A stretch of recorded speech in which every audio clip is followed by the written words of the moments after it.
on this episode of Building Men, Leaning In with Matthew Paetz. Matthew Paetz is the coach's coach. He's been a personal development coach for entrepreneurs and coaches for the past 4 years.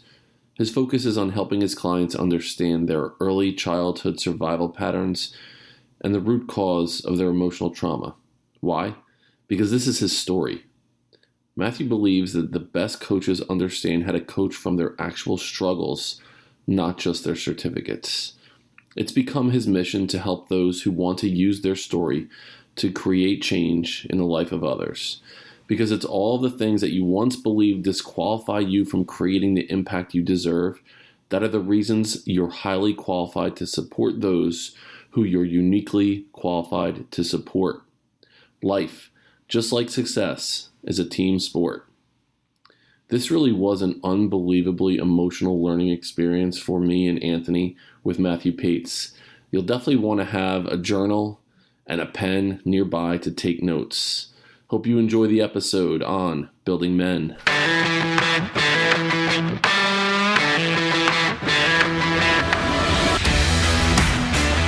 Welcome to the Building Men podcast. I'm your host, Dennis Meralda. Hello and welcome to the Building Men podcast. Building Men, become the strongest version of yourself mentally, spiritually, emotionally, and physically. Back in the studio again, brother. How's it going? Yeah, buddy. Feeling good. What do you got there? What's the, wait, let me change this? Yeah, what's the yellow? What do you got going on there? It's a soccer jersey. I've, the Wolverhampton Wolves. What is, I'm going to turn around. What's the dude's name again? Adama? Yeah, he's fucking jacked, dude. He's yoked. He looks like a fucking rugby player. Listen to this. We got a wolf here. Hold on. Yeah. That's beautiful. Good. I didn't know that was coming. Sound effect. It's too long. It's a little too long. It's fine. We might need to cut that. Yeah. We learned how to do sound effects recently. That's for our guest, Matthew. We learned how to do sound effects. We'll pull them into this episode, too. Why not? So I wanted to introduce the audience to our guest. His name is Matthew Paetz. He is a personal development coach. We just recently had Chase Tuning on the podcast, and I was able to do a deep dive into Chase Tuning's experience on Ever Forward. And I found Matthew Paetz in that way, and I was like, oh my God, we need to talk to this man. He is just, what he's been through in his life has been totally unbelievable, and I cannot wait to get to know you on a deeper level. Matthew, welcome to the Building Men podcast, my friend. Yeah, thank you, gentlemen. I'm excited. So mostly for the sound effects. I mean, listen, I have a couple here because we our sponsor is Finish the Race, and the gentleman who is one of the co-founders of Finish the Race has this. His story is a crazy story as well. His name is Joel Glotfelty, and we just got done interviewing him here in the studio, and his experience is wild. But one of the things that he talks about on his journey was that he read the entire Twilight series, you know, the werewolf, and he really resonated with Taylor Lautner, the werewolf in it. And once we heard that, I just went nuts, and we downloaded a whole bunch of fucking clips. We had like 10 clips. Like God. Just of him talking about it, and of Taylor Lautner like talking about whatever and taking his clothes off, and it was a wild experience. Just for shits and giggles, I'm gonna do one more sound drop just to. All right, one more. Jacob, put your clothes on. Now this may seem strange, really strange, but stranger things happen every day. Were you able to hear it on your end? Yeah, I could. Okay. And we just had way too much fun in studio with these sound drops. Now that we have this soundboard in front of us, can you tell we're new at this? We're sitting here. Sky is the limit. It's amazing. So, well, this is definitely a conversation starter, no doubt. Well, listen, if you can't start a conversation with a werewolf and Taylor Lautner taking his clothes off, I don't know what are we really doing here? What are we talking about? Then what is it all about? Is it even worth it? Yeah. So your background, you do a lot of work with helping people unpack shit in their lives and trauma in their life, and based on a lot of it was, you know, your schooling experience, and then a lot of trial and error of shit that you have gone through in your life, and you've, you know, kind of come up with some ways to manage shit that you've gone through. So before we get into stuff that you've actually been through in your life, I'm wondering if we can kind of take a walk back into you know, those elementary years. One thing that stood out for me on the podcast that you were on recently was the idea that between the ages of 0 and 6, the idea, like how you form your thoughts around the world and how what you believe to be true. Talk to us. Start there. I mean, because that took, I had to take a step back when I listened to that. So tell us a little bit about that. I mean, it's a good place to start considering that's literally where it starts, right? No, this fact was a game changer for me when I was going through my, in the beginning of going through my own experiences and learning how to heal and overcome and all that we'll probably get into here shortly. But what you're referring to is between the ages of 0 to 6, we as human beings, we establish over 60% of what we believe to be true about ourselves and the world around us. So what this means is by the age of 6 years old, you've already established well over half of what will eventually become your personal identity moving forward if left unchecked or unexamined, right? Now, the thing that's also interesting in between those years, so when you're establishing well over half of what will, be your identity, when you're establishing the majority of the patterns that you learn how to quite literally survive the environments in which you're raised, you are also 100% dependent on your caregivers to meet every single physical and emotional need required for your survival, right? So when I say safety or survival, I do mean literal physical survival, right? It's the primitive part of our brains and our nervous systems that's running the show. And so really what this means is all of our patterns of survival that we develop in early childhood are rooted in dependency. So what we're learning how to do is to perform in order to receive, right? So we learn that if I act a certain way, my father will tell me he loves me. If I act a certain way, my mother will tell me she's proud of me.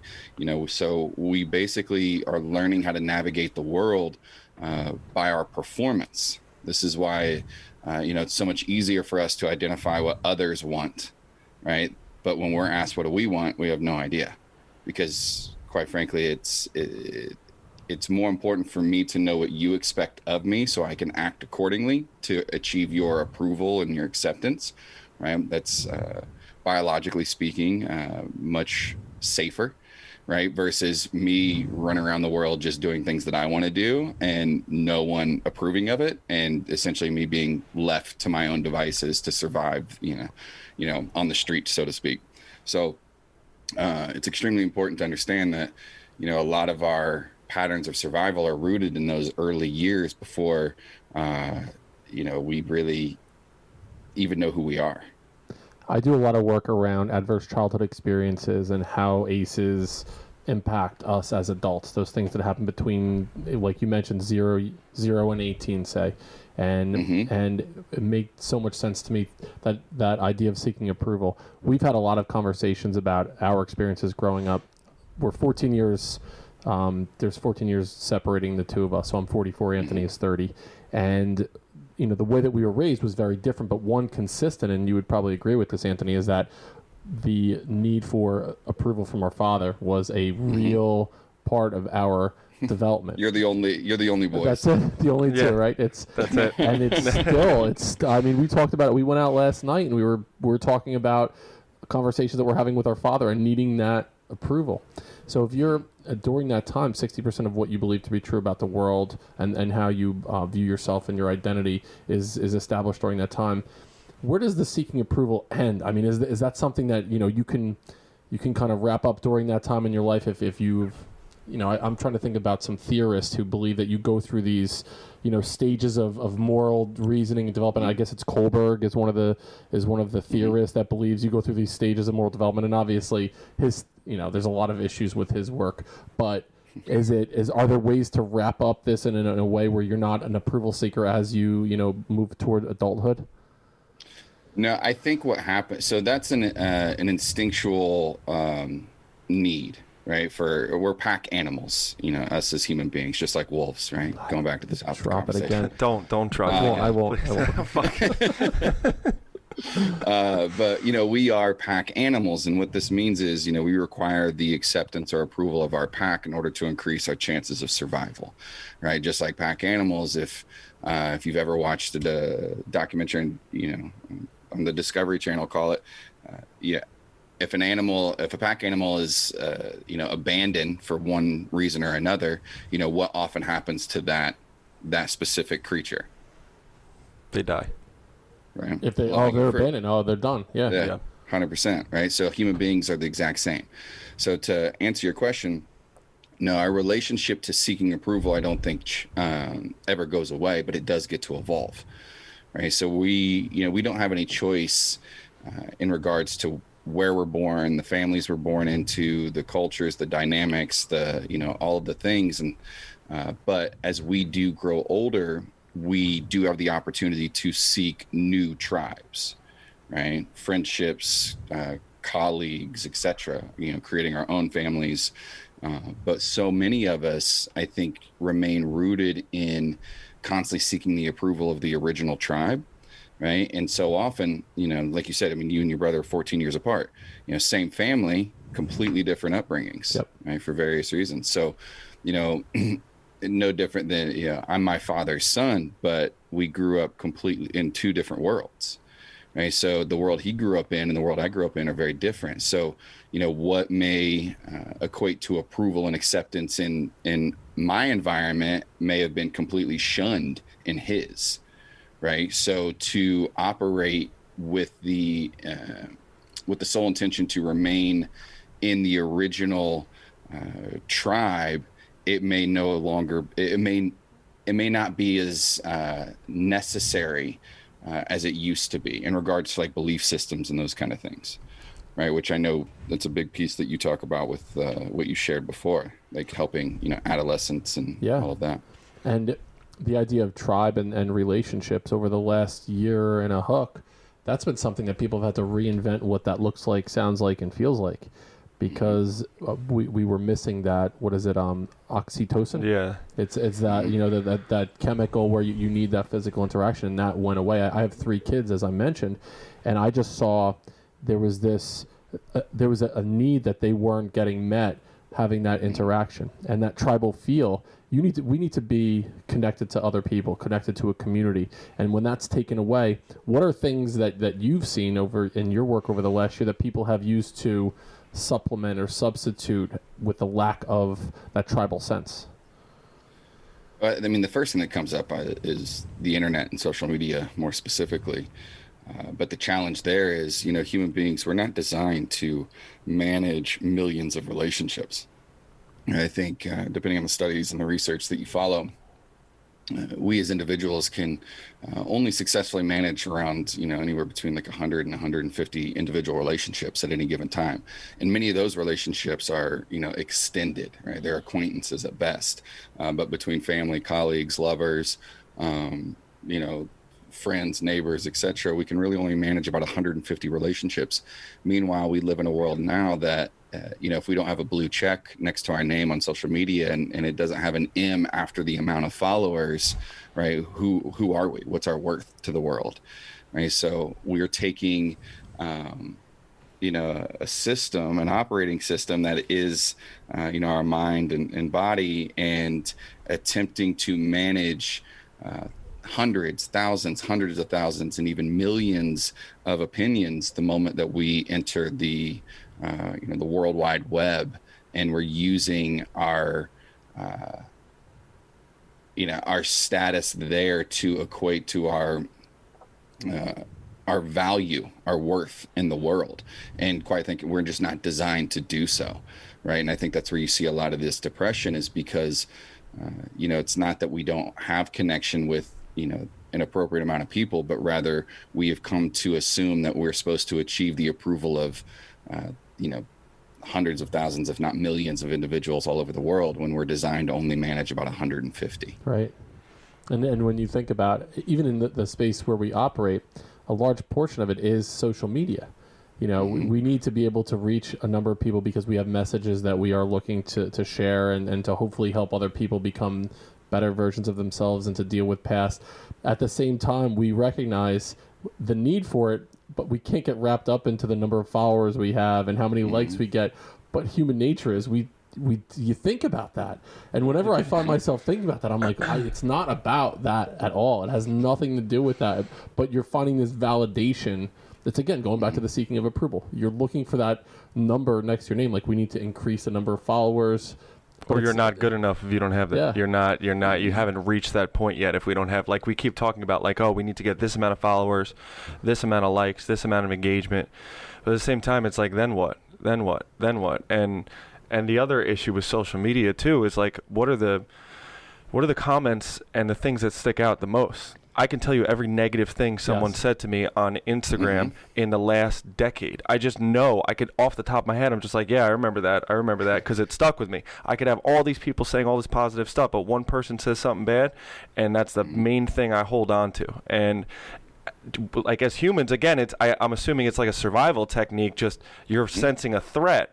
And is it an actual threat? No, but I'm perceiving it as that, and so I hold on to that so that I don't ever have to feel that again. And that, again, it's just like it's exhausting and causes depression and anxiety and all this stuff. So why do we do that, Chase? Why is human nature that we will perseverate on that negative comment rather than anything positive?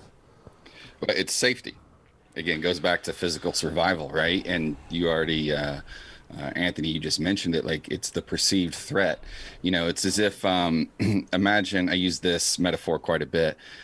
Imagine we're in a room with a bunch of puppies, right? Literally like the cutest things you've ever seen in your life, like a ton of puppies. But in the corner of this room, there is a, bulletproof box with venomous snakes, right? All kinds of them. What are you going to pay attention to? All the puppies that are running around the room, or, the snakes that are in this bulletproof box in the corner? Yeah, exactly. The fucking snakes. Fucking snakes, right? Right. Especially if the puppies start going over by that box, you're really going to freak out. Oh, yeah. Now, but again, we know consciously that box is, it's sealed, it's locked. There's no way these snakes have the ability to get out. But you are hardwired to filter the environment for the greatest threat, present. You get real or perceived. So when you talk about social media, yeah, you can have 1,000 people say you're amazing, but the moment that one person steps in, it's like, yeah, but your hair looks like shit, right? Like, yeah, but fucking hated the way you said that, right? Or whatever it is. Immediately we hone in on the perceived threat because that's how we survive. If you're in a group of people and they're all smiling, but you see one face that looks angry, you're going to be paying attention to the angry face because that's the biggest threat in the crowd.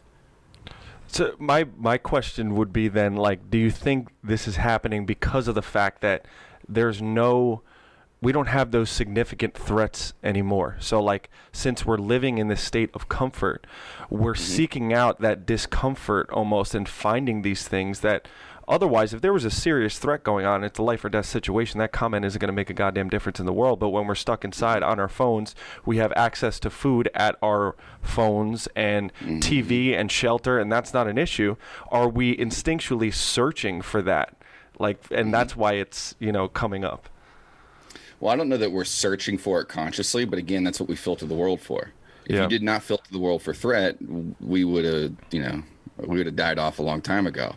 So, but you're absolutely right in the sense that, in our world today, our survival is more guaranteed than it's ever been in human history, right?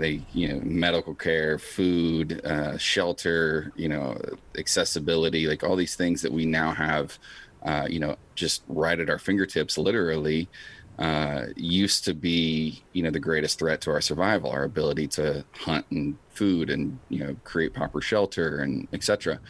Whereas today we're still seeking, the threat, but our basic human needs are taken care of.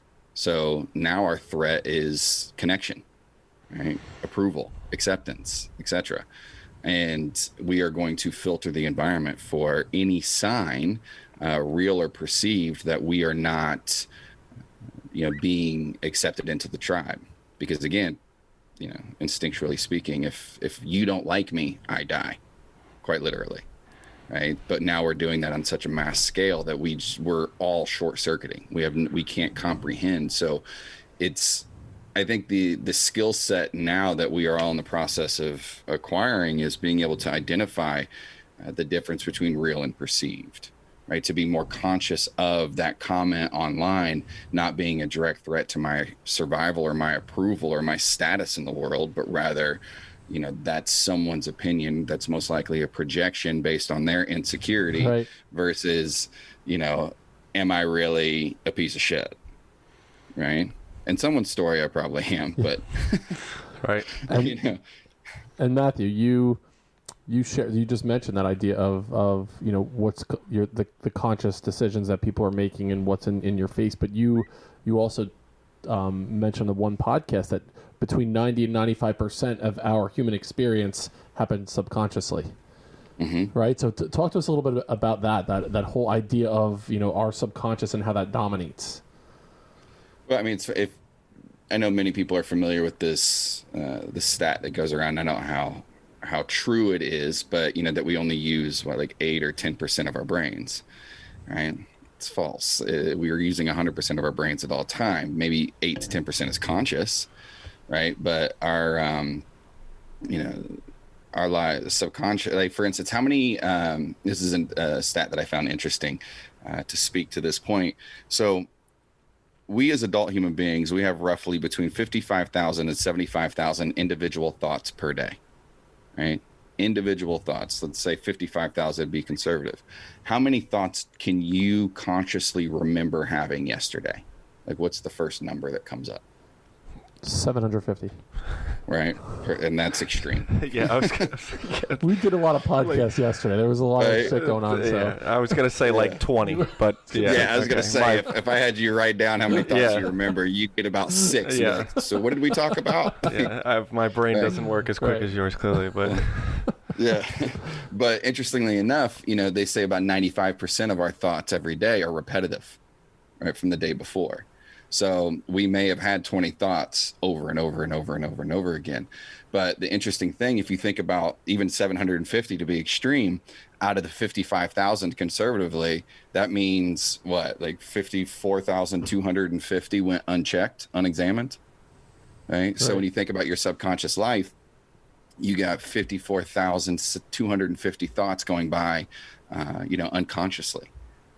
What are the odds that the majority of those are actually having a greater impact on your daily life than those 750 that you may be able to recall? And then to take it another step, of those ones that are the repetitive thoughts that you're saying that 90 to 95% of the thoughts are the repetitive ones, how many of those thoughts are negative in nature? That we're talking negative self-talk in our mind, that we're listening to those thoughts over and over and over again. Mm-hmm. And then it gets 100%. skewed along the way, after, again, by day 7 of having that same thought that was negative, maybe wasn't that negative to start, but over time, it ends up changing a little bit, and it ends up being something completely different than what it actually was. Well, the challenge is when a thought becomes an identity, right? And again, going back to that 0 to 6. So if you think about, so something that I want to kind of tailor into here when speaking of identity. So there's a huge difference between shame and guilt. Right. So human beings, we're emotional creatures with the ability to express logic.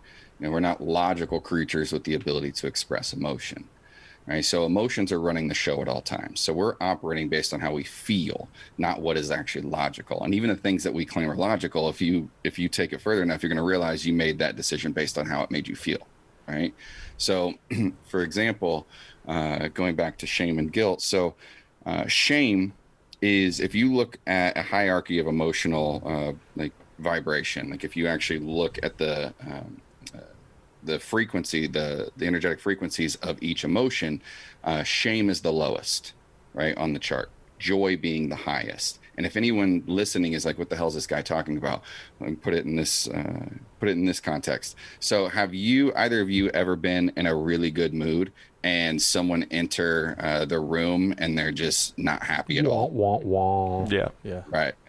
So right there, what happens to your mood? Yeah, it starts to go down. It starts to get 100%. Yep. So that's energy, right? So that's two mismatch energies coming in direct contact with each other. Now what happens is the higher vibrational energy, in this case be it joy, it automatically lowers. Why? Survival. So if you think about it, for example, let's say we're going to walk down the street and we're planning to attack somebody, right? We're looking for prey. And across the street, we see someone that's in joy. They're in bliss. What might you see that someone doing if they're just blissful in nature? Like, how would they behave? There'd be a smile on their face. I almost see people like a jump kick to the side, where you remember those a little wee, on like a playground or that's something. Joy. That would be with their hands up in the air, big smile on their face. Right, 100%. Now imagine across from that person, there's someone that's angry. What might you see them doing or behaving? I'm looking at their nonverbal communication. They have a furrowed eyebrow. There's an aggressive. They look very posture. tense. Yeah, they're very like kind of balled up, shelled up in a way. They have their fist clenched. Fist clenched. Yep. Yeah. So which one do you think, if you're looking for an easy target, you're going to choose? The joy. Yeah, happy smiley guy. I'm gonna fucking beat the shit out of him. Yep. Destroy him. Yeah. He has no idea it's even coming. That's how I've beaten my brother so many times. I just wait for him to do that jumk kick in the air, and I take him out. That's our move. You just wait for him to be happy. Yeah. He's happy. I'm gonna fuck him up. Yeah. You son of a bitch. That's why I have no good memories when I'm right. For all the younger siblings out there, they're like, "Oh, now I get it." Now I get it. Yeah. That makes perfect sense. It's good. It's a setup. But no, this is, so if you think about it again, we're all operating in the world, as beings who are looking for the easiest way to survive, right? So if you look at emotions, it is safer for us to remain in lower vibrational emotions like shame, guilt, anger, frustration, resentment, than it is for us to remain in higher vibrational states like joy, happiness, bliss, contentment, etc. Because in the wild, if you're out there just skipping and clicking your heels, the odds of you getting attacked are much higher, or even better, if the odds of you surviving an attack is much lower than if you were to walk around upset all the time, right? Because one, you may fend off someone because they're just going to see you as a more difficult target, and two, if they do try to attack you, you're much more prepared to fight back. So people go into this self-preservation mode. It's 100%. Especially when people deal with trauma.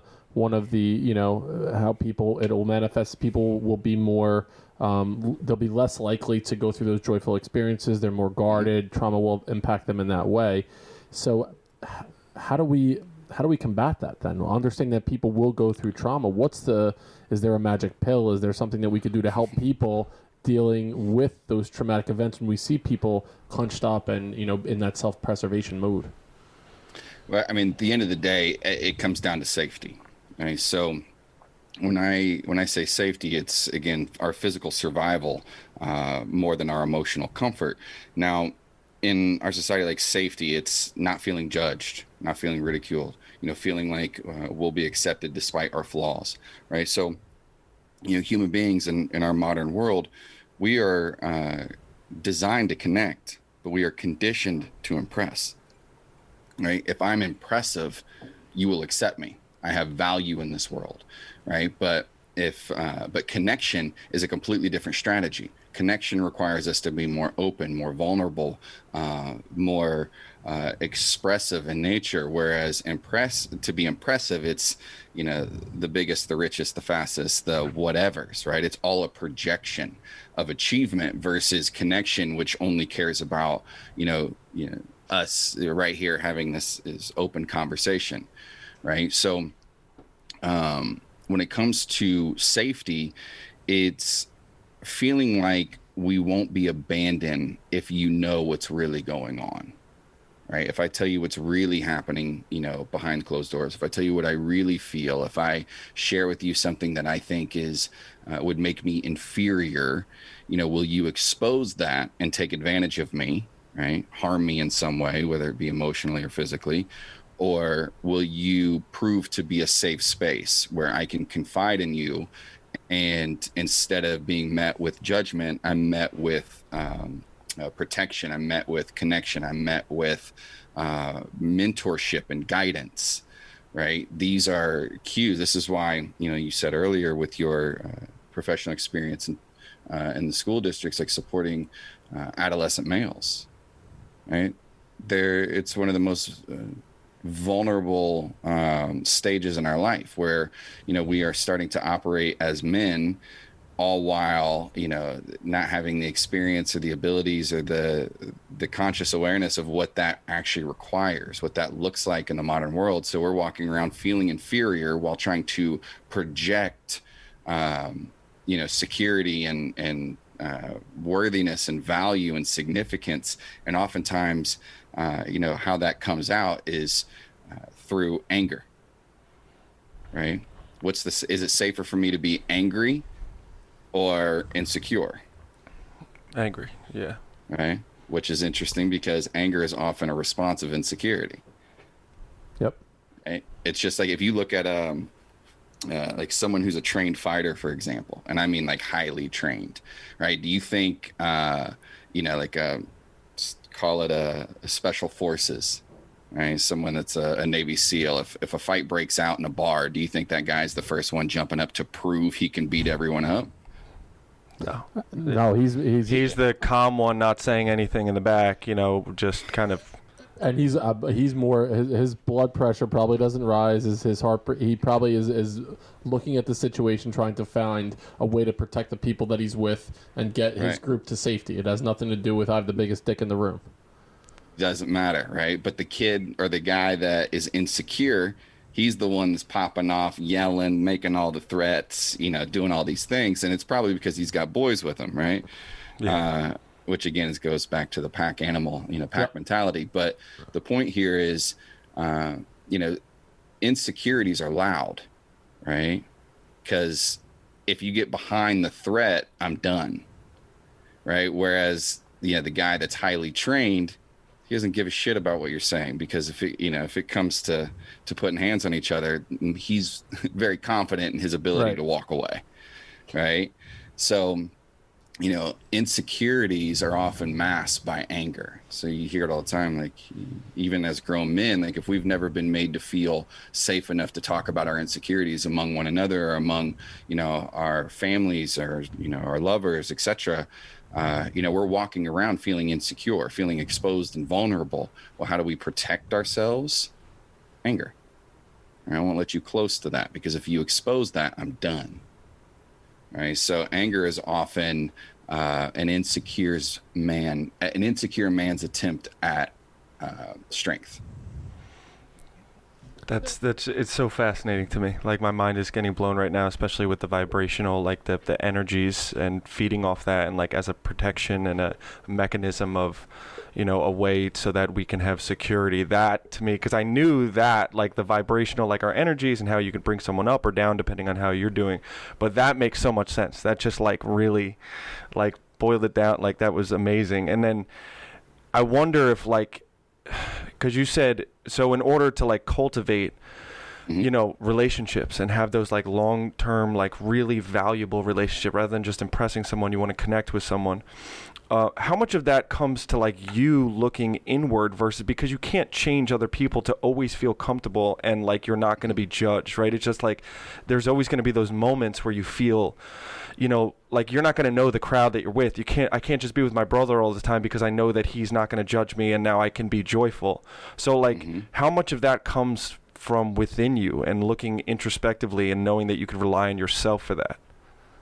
Oh, I think, 100% in the sense of, when you are comfortable with who you are, right, to the degree that you have people that love you, have people that care about you, people that will protect you and show up for you, right? We don't require 100,000 people to like us to feel safe in the world, right? Going back to the 150, like we really only require a handful of people, right, to really feel accepted and feel like we have a place in this world and that we'll be able to survive no matter the hardship. So I think when we really know that we are loved and cared about for who we are, because here's the tragedy in this, in attempting to be impressive to achieve survival, what we do is we project this, false sense of security, this false sense of accomplishment, or just this achievement-based approval. Meanwhile, we're feeling deeply insecure. So if you get behind my achievement, all of a sudden you may not accept me. right? But if we have a handful of people that truly know us for who we are, know our struggles, know our insecurities, know our doubts, know the mistakes that we've made. This is why our best friends are our best friends, right? Because we know that they accept us for who we are, for what we've experienced, our truth, right? Versus our projection.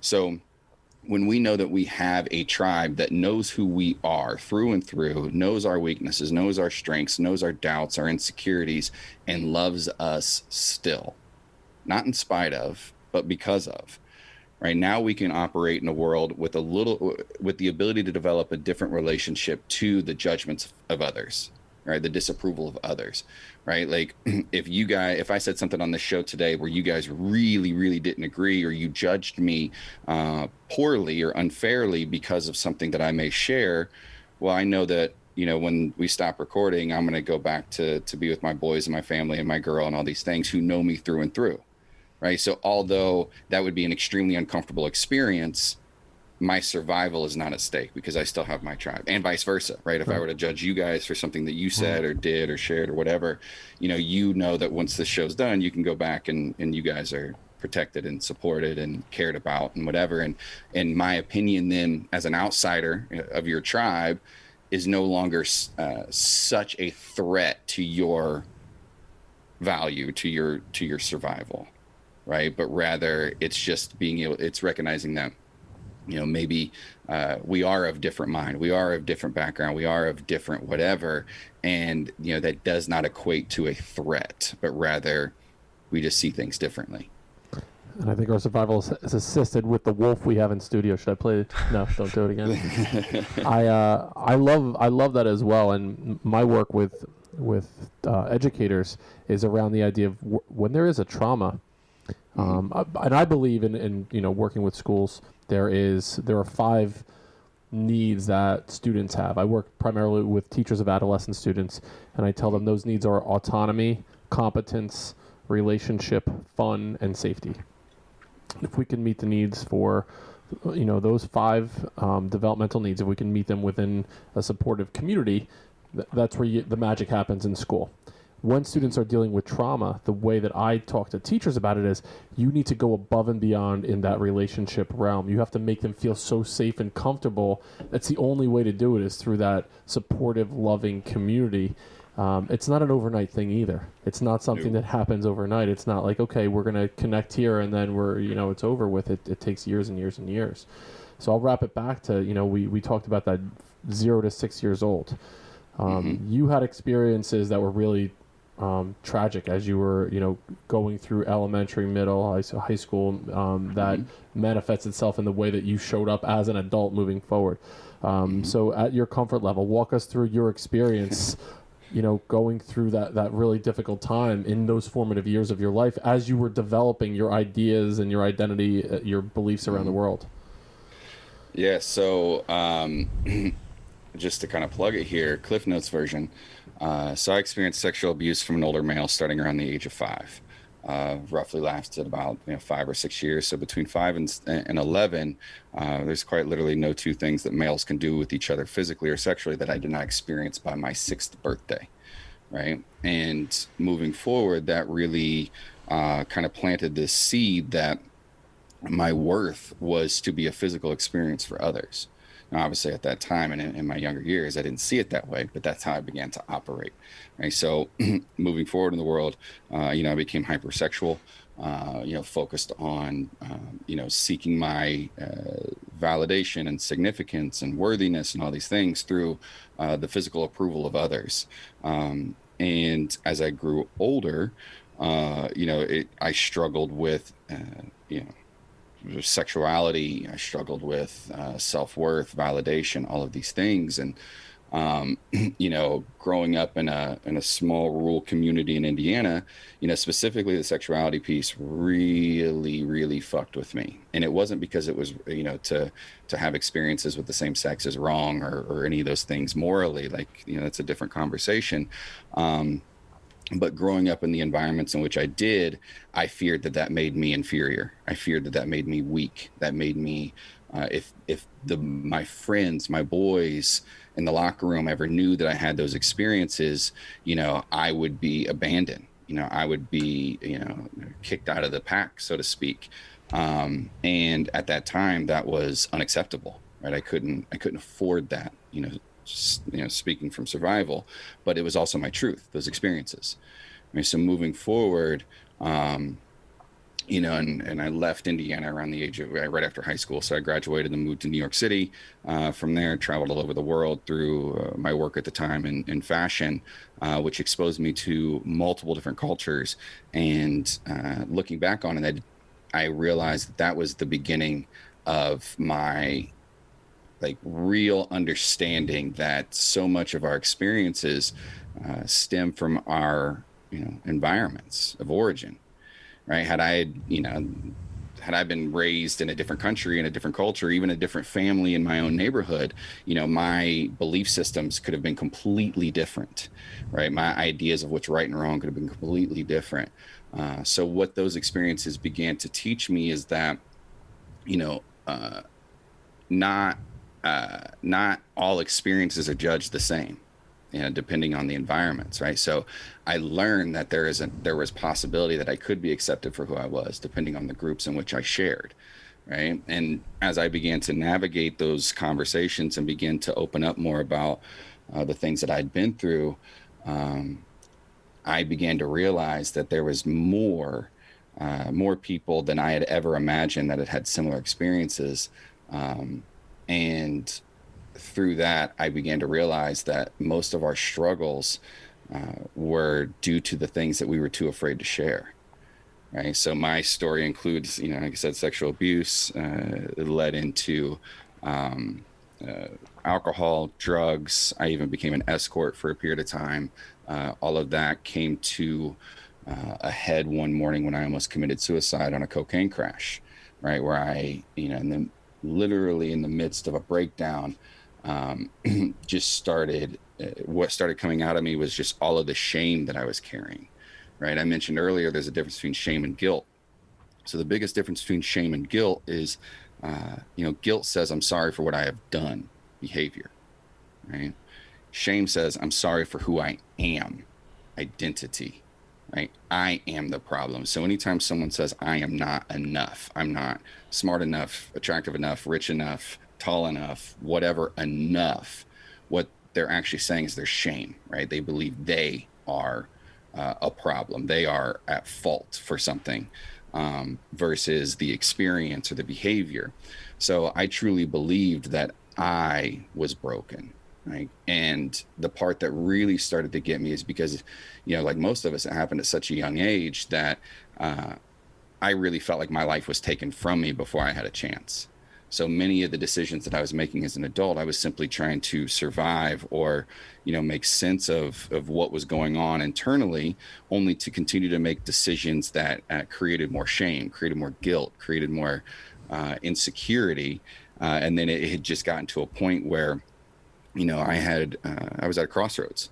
It was either turn and face all these decisions head on, right? Begin taking ownership and responsibility and, working through them and sharing my experiences with those who I loved, who I was afraid it would affect, and being more candid with why I was responding, the ways that I was, or completely escape, right? And I say that all the time, that the morning that I almost committed suicide, I learned two extremely valuable lessons. The first was that I didn't want my life to end, but I wanted my life as I knew it to end. And at the time, I didn't know another way. And mind you, I'm 37 now. I was about 33 on this particular morning. But when I say I didn't know another way, that's what I believed for a long time. But the more that I actually reflected on it, I realized that also wasn't true, because I did know another way. But that leads me to the second thing that I learned, which was if I was willing to go that far that morning, and there's more layers to this, but I literally had my girl, she was on FaceTime. So I had a loaded handgun. That's the means in which I was going to choose to use if I, went through with it. But she was on FaceTime and she watched me load the weapon. I was in a complete breakdown. We were in an argument and I started to spiral, and she witnessed the whole thing. And then she eventually got my mother and my sister on the phone, who were two of my closest as well. So the three closest people in my life were on the same call. Mind you, my mother and my sister had no idea. it was about 7 a.m, our time, in the West Coast, it was about 10 a.m. their time. They thought they were just getting a call from their son, or their brother. They had no idea what was going to be on the other line. So once they did, what was coming out of me was all of my insecurity, all of my shame, all of the not enoughs, all of the problems, all the struggles that I'd had. And I was just spewing all this stuff. Meanwhile, they have no idea. They're completely hopeless. They're not there. They're not present. They know what the mindset that I'm in. They know that I have, access to a weapon. So all of that to say, if I was willing to go that far, which I clearly was because I was doing it, then the second thing that I learned is I no longer had the luxury of fear. What I mean by that is I could no longer be more afraid of my truth than I was my own death. And I could no longer be more afraid of my insecurities than I was putting 3 of the most important human beings in my life through that morning, right? So what I learned was that moving forward, if I was willing to go that far, then I could no longer avoid an uncomfortable conversation. I could no longer avoid,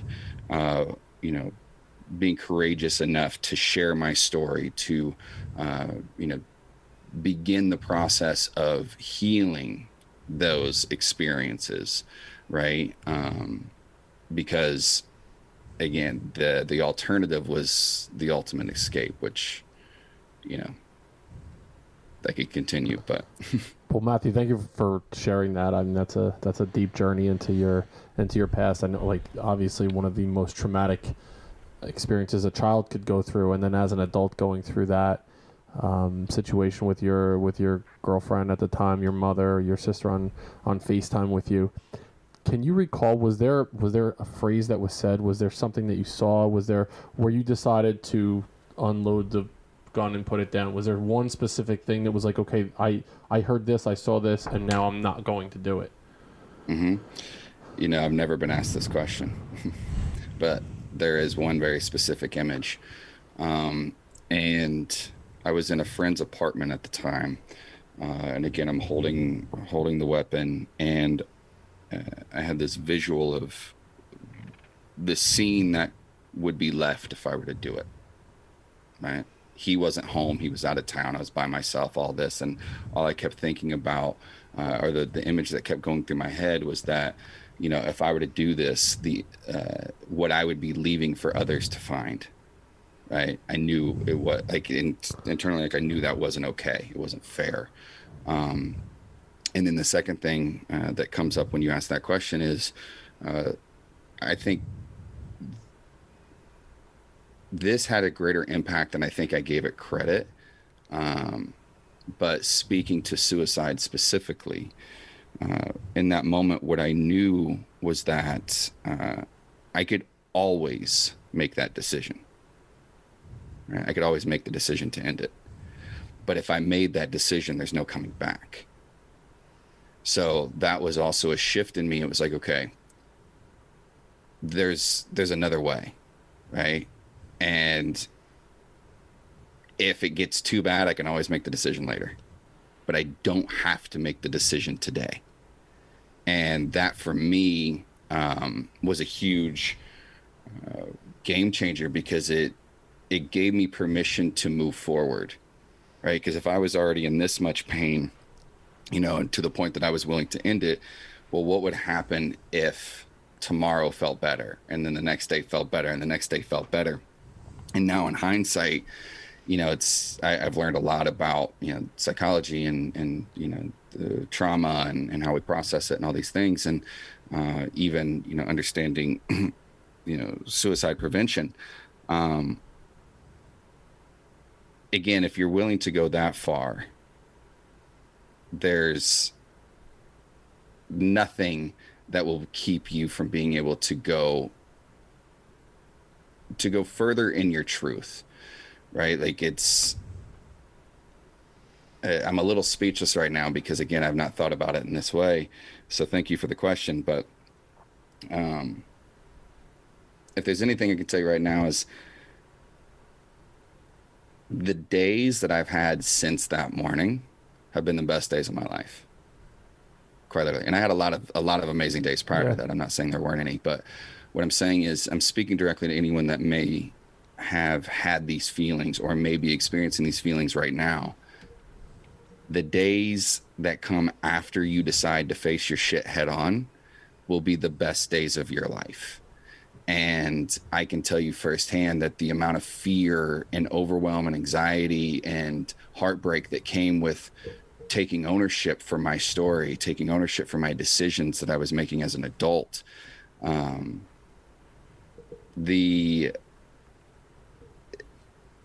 there's a spectrum, and as difficult as those days are, the other side of them will be equally as amazing, right? So trust that the other side of it is so much more fulfilled than you ever thought possible, because if you can be in that much pain, you can also be in that much joy.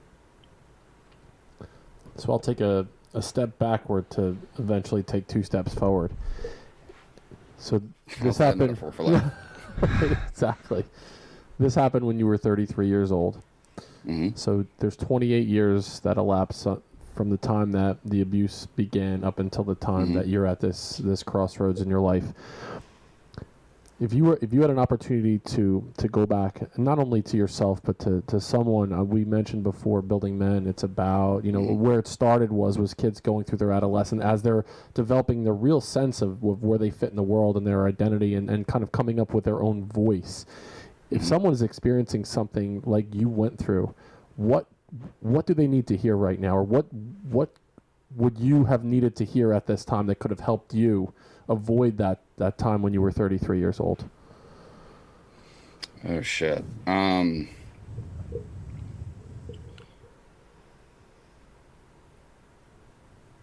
It's so what I know. So from my experience, and I want to take the long route here, I think, to answer this question. Again, you're asking questions I haven't been asked before, so thank you. I think something that's important for those who have never been through something, not just like sexual abuse, but just anything that is extremely traumatic to someone. Like if you don't have that direct experience, there's a couple things I think that's important to understand, which is, one, a lot of the behavior around protecting and hiding those details and those stories. It's not, yes, it's self-preservation, but a huge part of that, again, is the attempt at protecting those who you fear it will affect, it will harm. Like, for instance, mine, I was afraid that it would destroy my family if they ever found out. I was more afraid of how, my mother would take it, as, someone who I knew would take responsibility. Right. Even though she had nothing to do with her whatsoever. Right. But I was terrified that if she ever found out, she would assume the blame. Right. So she was actually the last one I ever told.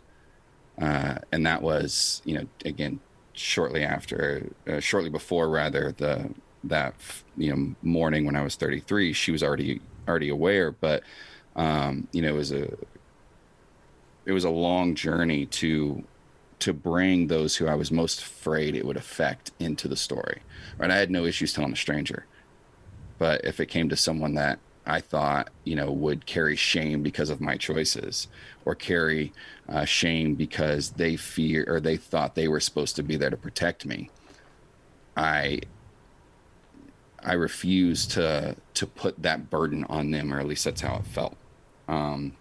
So when people say, like, why didn't you say anything earlier? Trust that it's not out of weakness. It's not out of any of that stuff. But a lot of times they don't know it because they don't understand, right? They're just trying to navigate it themselves. But their biggest fear is how it would affect those around them. It's safer for us to keep it to ourselves, because then it's only us that's hurting, right? Versus putting our family or our friends or our spouse or our children through it. So trust that if they're not sharing, it's not because they don't want to, and it's not because they're weak, but rather they probably assume that it's better off that only they have to suffer through the truth or through the experience. And then as far as what do I wish I had at that time, it's interesting because, for instance, the abuse that I suffered, like, it wasn't violent, right? As a matter of fact, it was quite the opposite. I was convinced that I was chosen. I was convinced that I was privileged to be in that position, to get that kind of attention. I was told that this is how I was being taught what it was, what to do when I was with a girl one day. So I actually protected the experience as a child, because I was made to feel like I was chosen, although instinctually I knew it's not where I wanted to be. I knew it wasn't what I wanted to be doing. But again, I was made to believe that I was this, like, again, I keep using this word, chosen. I was special because I was getting this type of attention. So I protected it, right? Because that's what I was convinced I was this chosen, special, person. While obviously having no idea what was actually, going on or how I would eventually feel about it, later in life. Have you ever had the opportunity to confront the person who did this to you? They were present in my life for a long time. It was never directly spoken about. Right. But here's the thing too. And I'll say this is, I don't know all the truth, but I know enough to assume that they were abused. Right. So a lot of, people that, become the abusers are often, a product of the abuse themselves.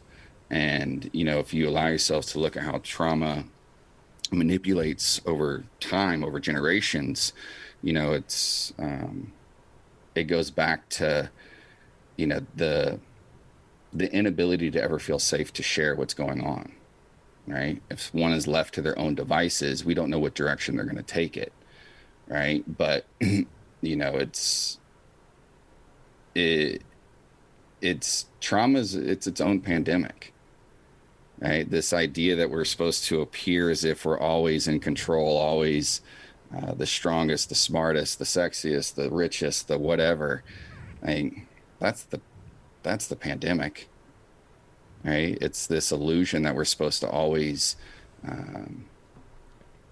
be the best in order to be worthy of love and acceptance and approval, versus, being able to recognize that, life is a team sport. And just like, any athlete, if your teammate's not playing well that day, you don't just fucking kick them off the team, right?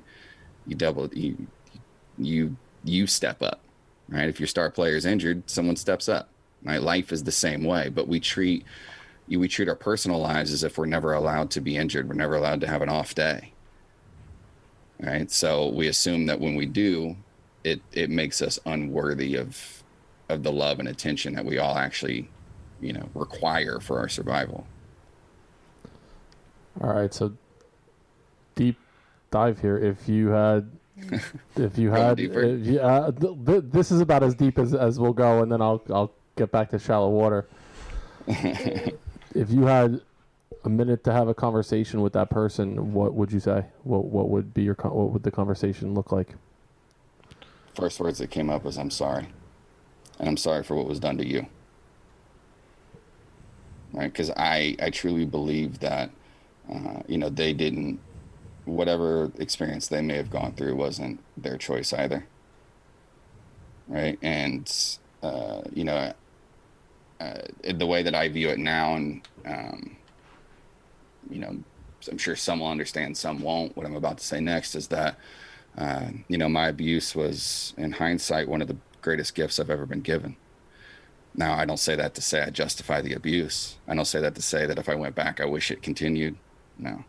But what I'm saying is, having been through it and having, seen how it can affect lives, and now being on the other side of being able to support people that have been through, many things similar,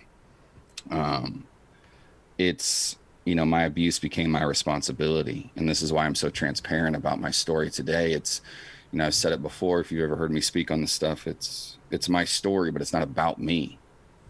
Right? I don't share my story for those who it will shock. I don't share my story for those who it will offend.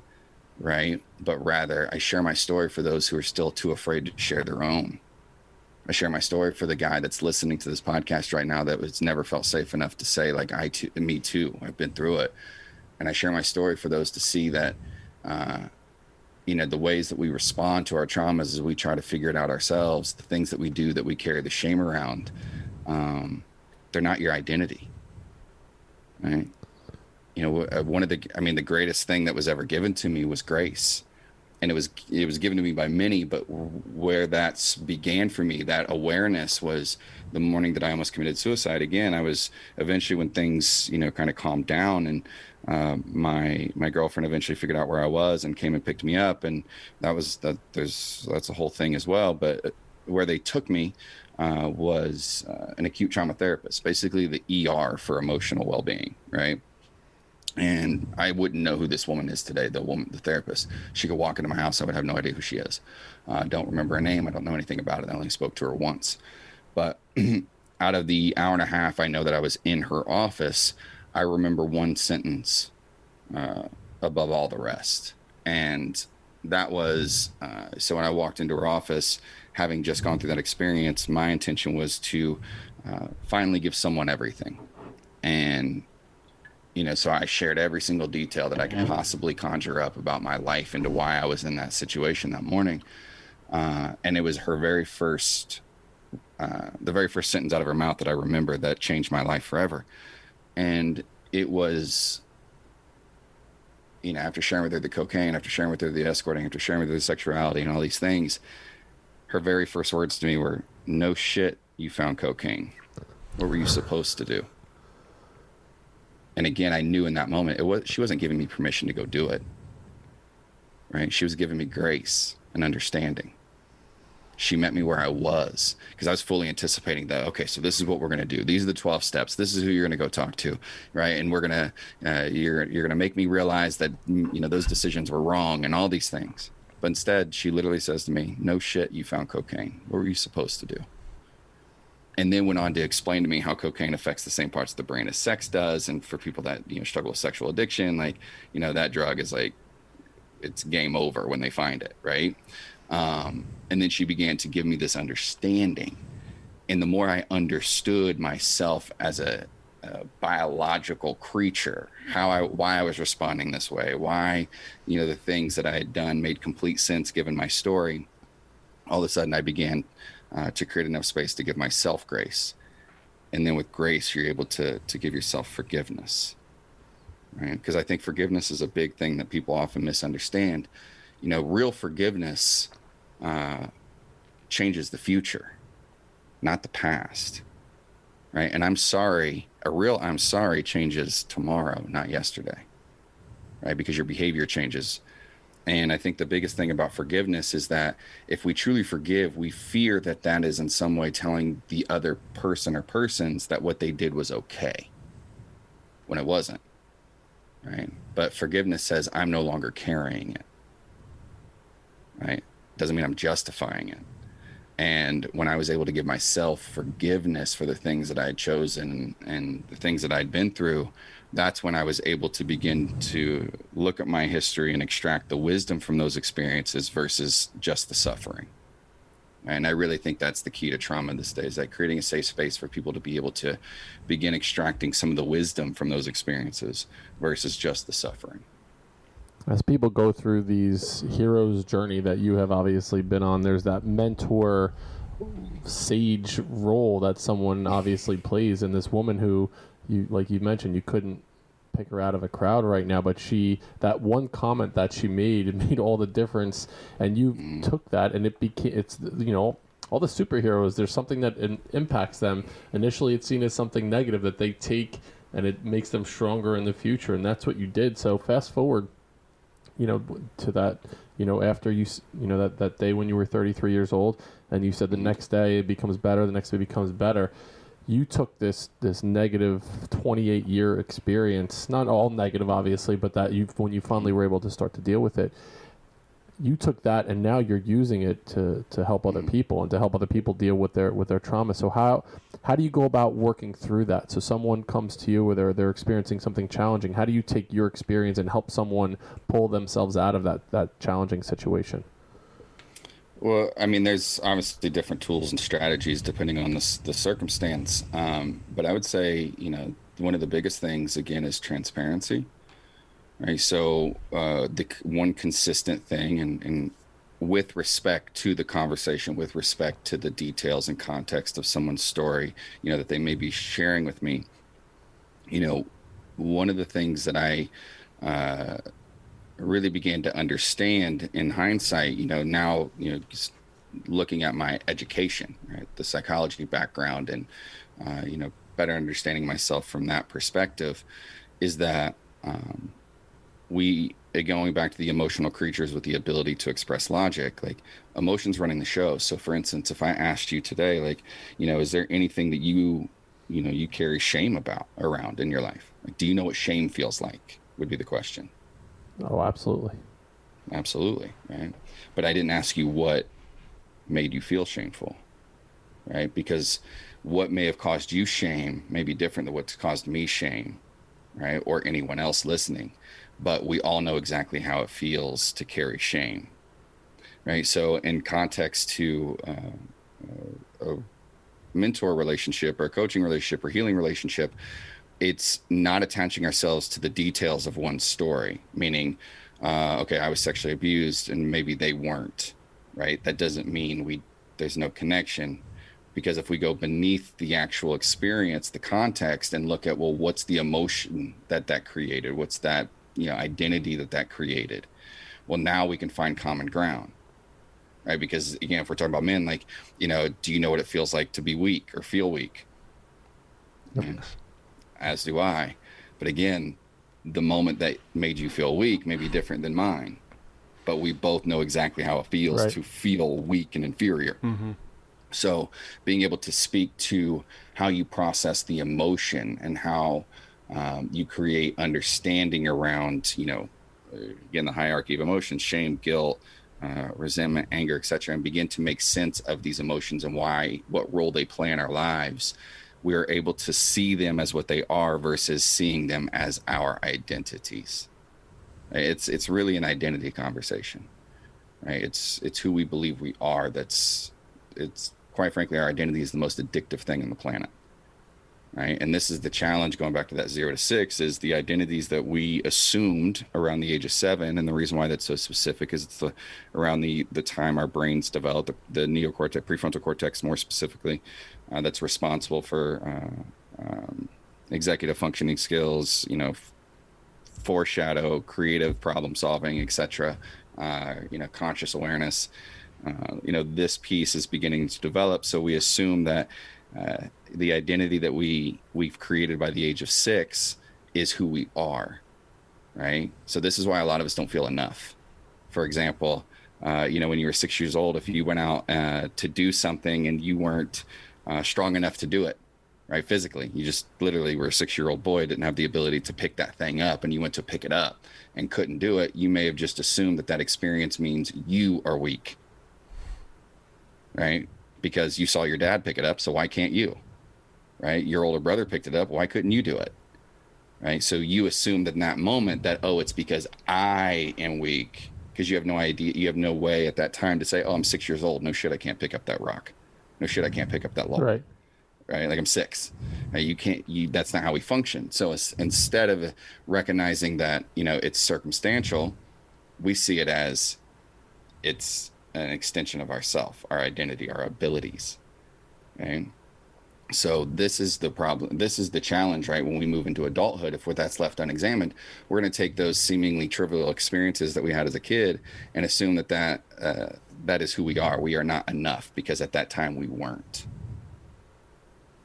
Right? But today, as a 44, as a 30-year-old, as a 37-year-old, we're more than capable. But we may never try because we assume we still believe that we're not strong enough. The other thing I think happens is when you're trying to come to terms with a lot of the trauma that you've experienced, is there's this thing that happens where we think one of two things, or people think one of two things. Either if my brother and I are having a conversation, and maybe he's gone through something more challenging than I might have the thought process, who am I to complain about my trauma? His was way worse. The trauma Olympics there. Yeah. Or it's like a competition. Oh yeah, you had this. Well, I had this, and rather than just understanding, we all deal with our shit. Everybody has stuff that's happened to them. It's how we process it, how it enters our brain, and how it manifests, and then how we deal with it in our adulthood. It has nothing to do with a competition between two people and how they've dealt with it. But it's also, so that competition is a form of protection, right? And you said it spot on. Like, if I hear someone else's story, I could, one of two things. I could either say like, oh, you don't know shit. You haven't been through anything I've been through, right? And I discredit them. Yeah.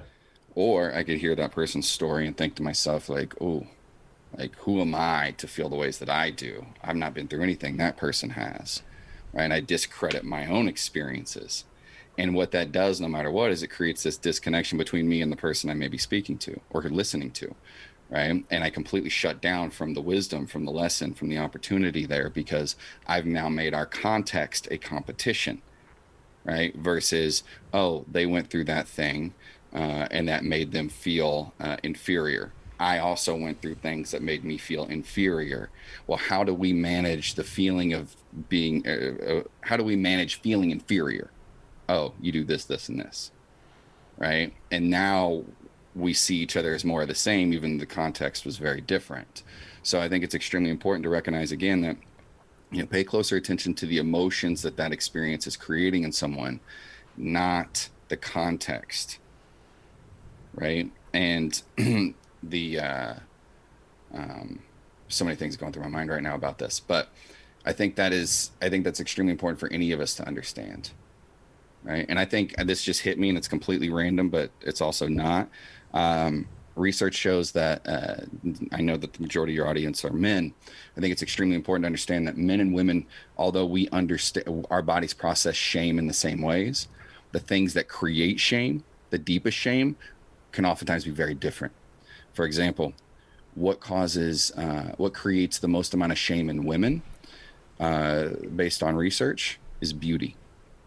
Anything that makes them feel less attractive, they can carry a lot of shame, right? Whereas men, the thing where we carry the most shame is anything that makes us feel weak, right? So strength, right? So it's important to understand that, when we're communicating with our better halves, right? Be it our sisters, our daughters, our lovers, our mothers, etc., being very mindful that the way that we feel as men when we're made to feel weak is the same experience they're having when they're made to feel less attractive in any way. And this is not a superficial conversation. This is biological, right? Because again, if you go back to the tribal days, right, it's really all about procreation and survival.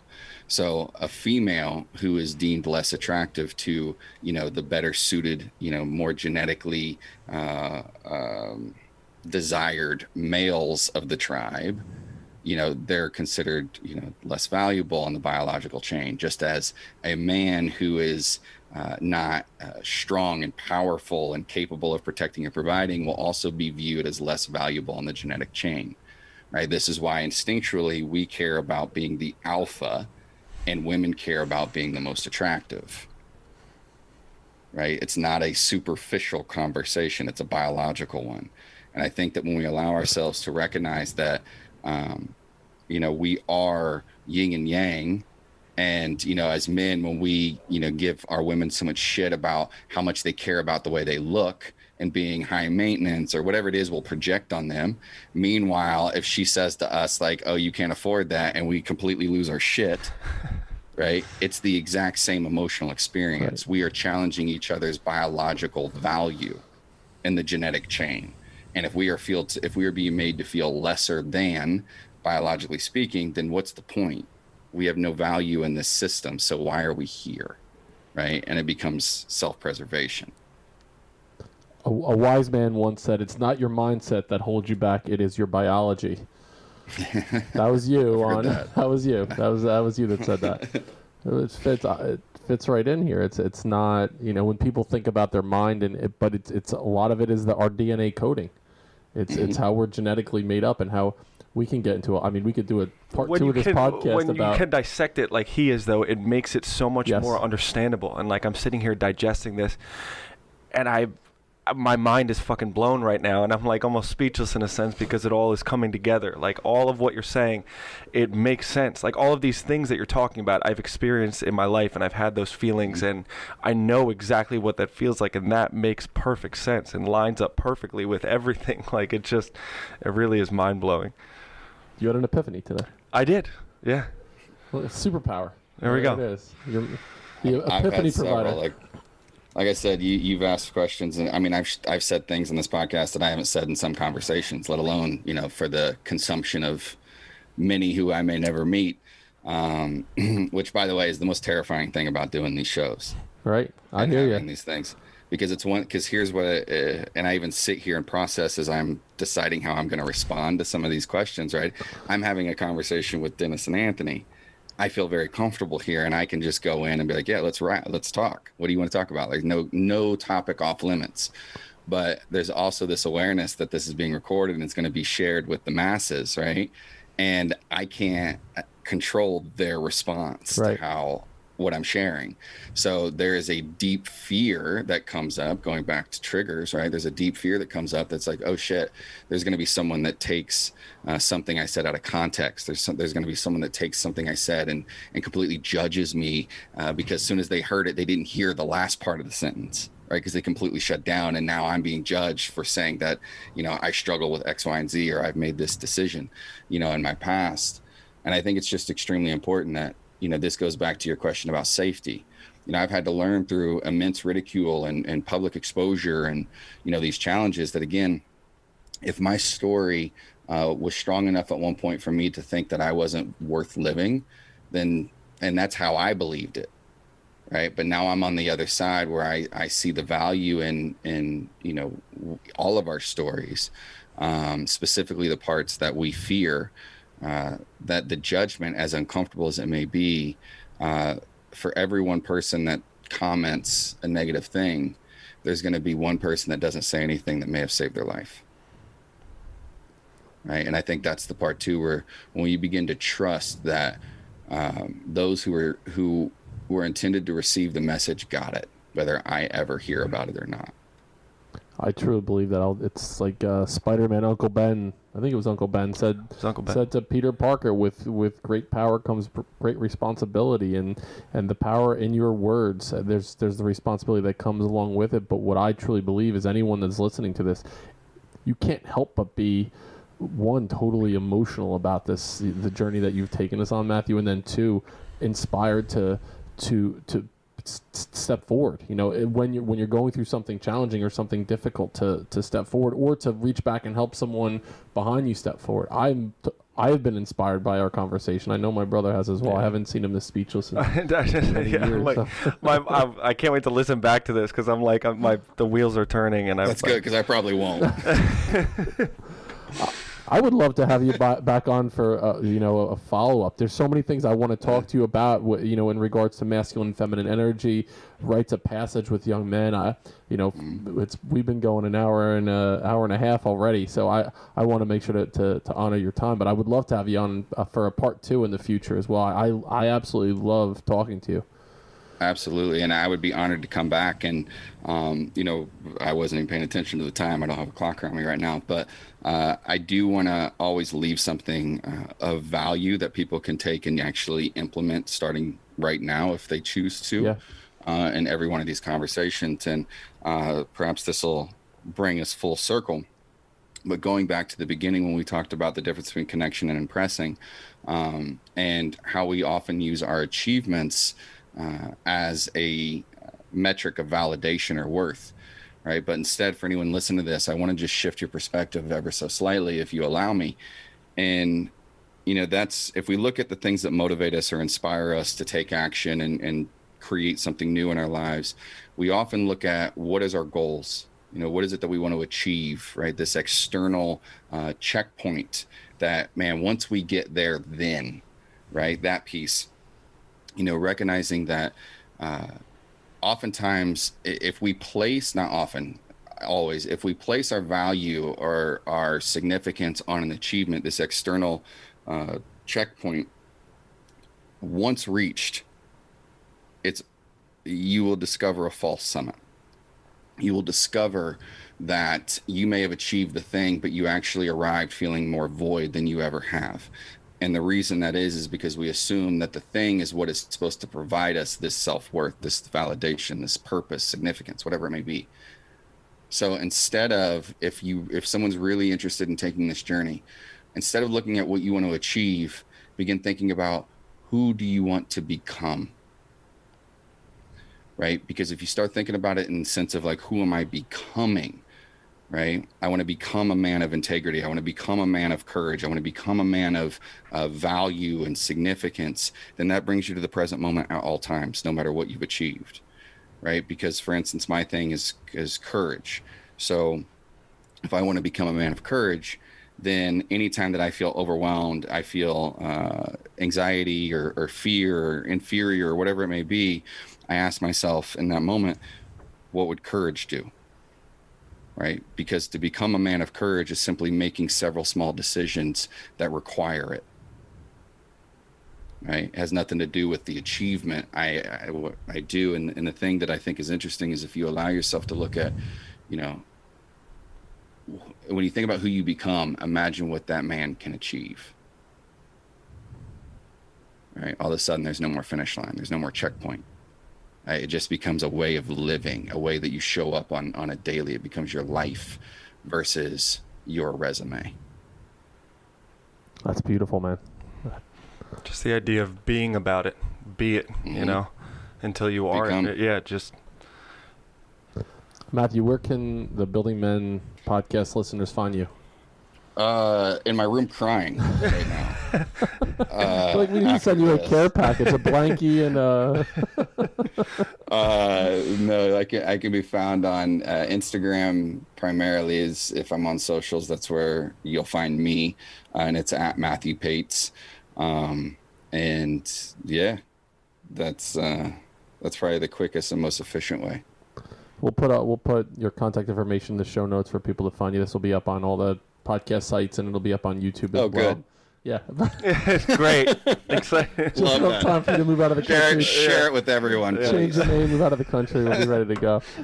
To find Building Men is building.men on Instagram, Building Men Coach on at gmail.com. Anthony, you got any last words? Wolfman? No, the wolf, yeah, don't play it again. But Matthew, seriously, thank you. This was awesome. This was such an experience for me, and such I just felt like I was on this emotional roller coaster ride with you that whole entire time. So forgive me for being kind of struck, and I don't really know what to say, but that was amazing. It really was. I thank you for being so authentic and open and honest, and just inviting us into this part of your life, because I know how many people this is going to impact, and I really appreciate that. It's really been amazing. Thank you both for creating the space for it. Not just in this conversation, but all the things that none of us will ever know that it took for you to get here, right? So honoring those moments, I think, is extremely important. We certainly appreciate that. If you're listening, you're gonna laugh still. Consider writing a review and sharing this podcast with someone that you think it might benefit. I mean, obviously there are people in all of our lives that could benefit from a message of resiliency, of courage, of hope, someone that has gone through hell and back and lived to inspire other people through his message. Go a step further than you thought you can go. We'll see you next time on Building Men.